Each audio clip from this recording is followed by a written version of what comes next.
কিছু বলবেন? আপনাদের জানেন আজকে একটি ঐতিহাসিক খুশির দিন।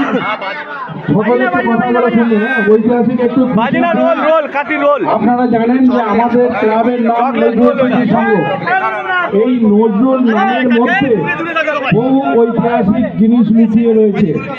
আপনারা জানেন যে এই নজরুল একজন বিখ্যাত বিদ্রোহী কবি ছিলেন এবং তিনি ভারতবর্ষের একজন স্বাধীনতা সংগ্রামী ছিলেন। ভারতবর্ষের স্বাধীনতা সংগ্রামে তিনি গুরুত্বপূর্ণ ভূমিকা পালন করেছিলেন। তিনি যে একটা কবিতা লিখে ভারতবর্ষের সমস্ত মানুষকে উজ্জীবিত করেছিলেন, সেই কান্ডারি হুঁশিয়ার।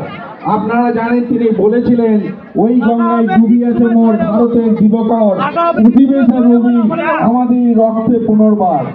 আবার তিনি আরেকটা কবিতায় লিখেছিলেন, একটি বৃন্তে দুটি কুসুম হিন্দু মুসলমান, মুসলমান তার নয়নমণি, হিন্দু